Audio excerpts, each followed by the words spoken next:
Gary Parrish here with USC head coach Eric Musselman. We're heading into year 2 at USC, and I wish we were a little healthier than we are. Yeah, so do I, right Gary. now. I got a really good team sitting on the sideline. I know. Just how frustrating is it? Obviously, life is good, but you wait all off season for this. It's here, and now Rodney is banged up, a shoulder injury, and obviously one of your heralded freshmen also suffered a pretty serious knee injury. Yeah, I mean, I think really, Gary, if we start with Elijah, we kind of, when I got the job at USC, one of the first things was, how do I get involved with Alijah Arenas? Right. And so once we get him, we kind of build the team around him, and then like the story that's kind of out there is true. He practiced one day with me, and then the knee swelled up, and then obviously went in for surgery, and so now you're just like, how does this young man, like, how do you keep him engaged? How do you keep his mental state really good? And right now it is. Like, he's involved in every practice. He's helping me coach. He's wired differently. And then, recently, Rodney Rice had a shoulder injury. And so we got 2 of our big, pieces not practicing. But the good thing is, because you always have to look at things positively, is it gives reps and opportunities to maybe some guys that would have been on the second team now are on the first team, and some guys that maybe would have gotten third team reps are now getting second team reps. And so in the long haul, you hope that your evaluation of your roster, happens quicker than maybe what it would have if everybody was healthy. I want to circle back to Elijah, because before the knee injury, he obviously had a scary situation with the traffic accident. I think most of us have seen the video, just terrifying stuff. Take me back to that morning. You get a phone call, I'm assuming. How does that go down? Yeah, so I was working out, and his father, Gilbert, and Gilbert actually played for me with the Golden State Warriors. Gilbert texted me that there was an accident, and then Elijah's mom, Laura, called me, and then soon after I got to the hospital, and it was scary. Like, it really was, near death, and it was really because of the inhaling the smoke. He couldn't get out of the car, so super scary. But having said that, he rehabbed and got himself back. And while he was, kind of navigating that, he was also trying to reclassify and get his academics where he could be college eligible. So he's been through a lot. And he's persevered mentally. He's in a great mental state.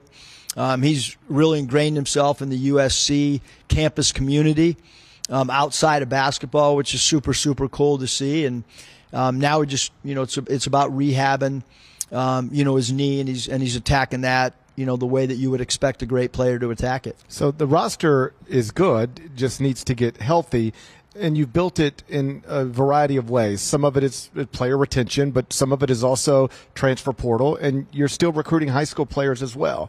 Have you figured out the recipe for how to recruit in the year 2025? No. Right.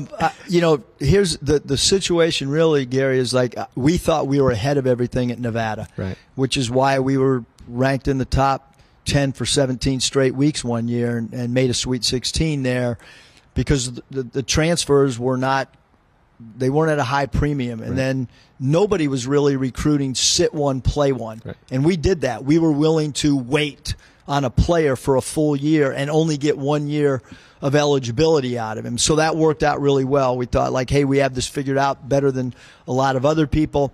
But I don't think anybody has it figured out right now. And I think if anybody says that they have, they're lying, because nobody thought 4 months ago that a G League player would be playing college basketball. Nobody could have predicted where the European market or overseas players playing in college basketball would go. Nobody could project that players are still getting eligible, and probably there'll be additions at the mid-year that'll play in an NCAA tournament. So you can't project that. There's a lot of luck involved right now. I know as coaches we don't want to really admit that. There's good luck and there's bad luck. And the reason I say that is you look at major league drafts. when they have 4 more years of background, they have private detectives looking into play. They make mistakes there. Yes. So certainly you're going to make a mistake on a high school player, or you're going to make a mistake on a portal guy when you don't have a private eye. There's not even physicals done for players in college when they come in, and every NBA team, every Major League Baseball team, every NFL team, NHL, they're doing physicals as well. So there, of course, there's going to be ebbs and flows on how you recruit in today's landscape. At Arkansas, toward the end, you enrolled a top 5 recruiting class with multiple McDonald's All-Americans. Could you still do that in the year 2025? Yes, I think you could. Okay. I do. I think it's super hard, but you could do it. And then if you are fortunate enough to have that many, because you're talking about Anthony Black, Nick Smith, Jordan Walsh, all one and dones, and all the history of Arkansas. Those are the first one and done, lottery picks. The first one was Moses Moody. Yeah. You can win, but you have to understand that your regular season might not go like you expect it to. But then by NCAA tournament time, you hope those freshmen, that their talent level supersedes the learning curve that you go through during the course of the regular season.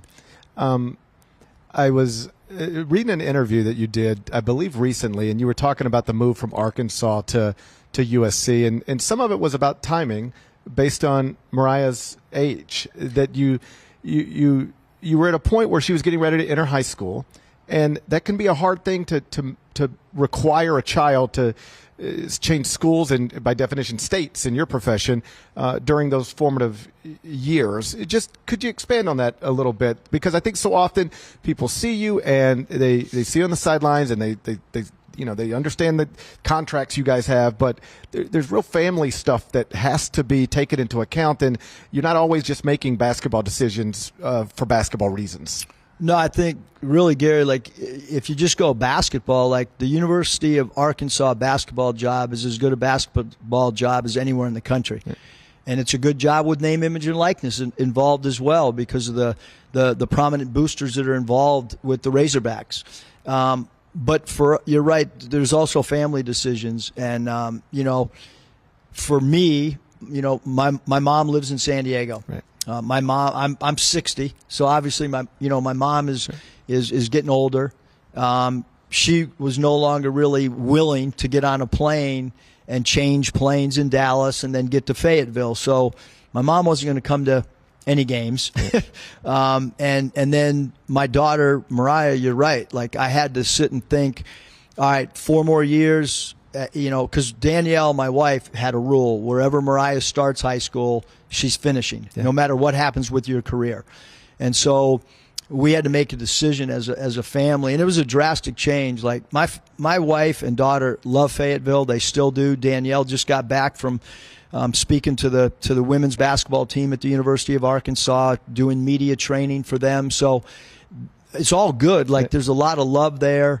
But for family reasons, as well as, me feeling like the challenge of USC basketball and partnering with Jen Cohen, our AD, all those reasons made it super attractive. But for sure, Mariah, what I didn't realize was all right, Mariah's been living in Fayetteville for 5 years. She doesn't know how to surf. Yeah. She doesn't skateboard. Now you throw her at Miracosta High School, and it's takes a little bit of time to get used to. No, I think that's really important for you to recognize that. And I know coaches who have changed jobs, and their child was going into their senior high school, and the wife and the child stay behind and finish where they're at, and you end up living away from your family in ways that most people don't want to do. So I just thought all of that was interesting. And oh, by the way, Mariah's in high school.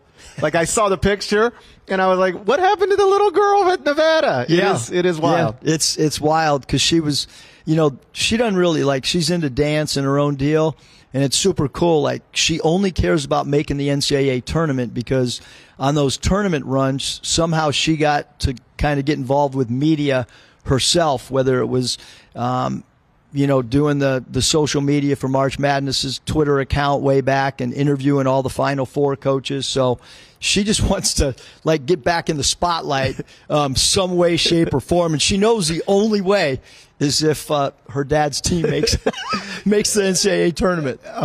Obviously, you are one of the better promoters in the sport. And I read where you were talking about this, like at Arkansas.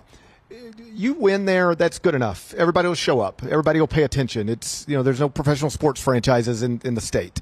I think that's true at a handful of places, but it's not true everywhere, and it's especially not true in Los Angeles, California, where you have the NFL and the NBA. You have everything you could possibly have.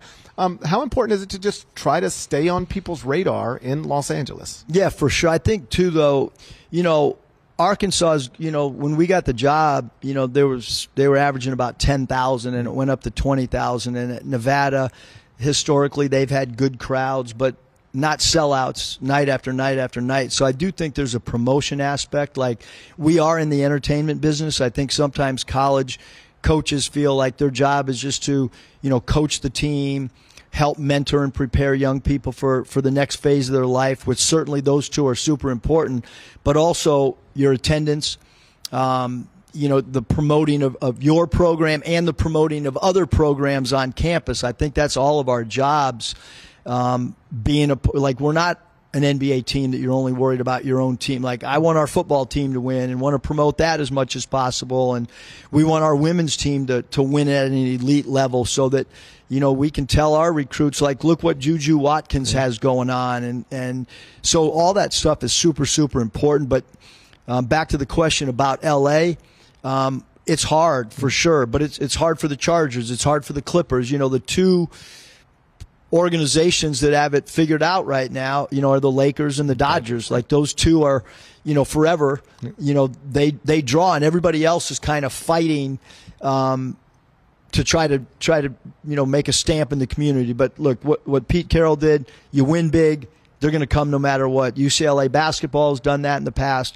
USC women's team right now is drawn at a great clip because they win, they got a star. So for us, we got to get stars, and then we got to win big in order to draw. You have a top 10 transfer class headlined, or at least headlined in part by Chad Baker-Mazara, who is obviously a well-known college basketball player. He played for a top-ranked team. He was in a Final Four. What have you learned about him since you got him on campus? Well, so everything's always like there's some type of connection, right? So Chad's Dominican, and I coached the Dominican Republic national team.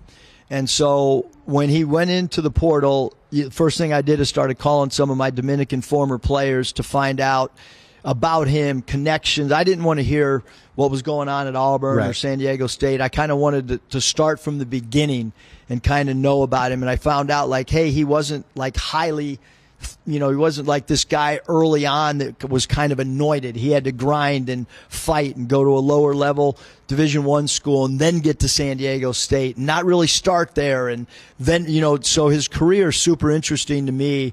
But he's going to give us life. Right. His personality is he's high and he's low and and we're going to ride with it. Right. You know what I mean? Cause he's the pulse of our team. Gotcha.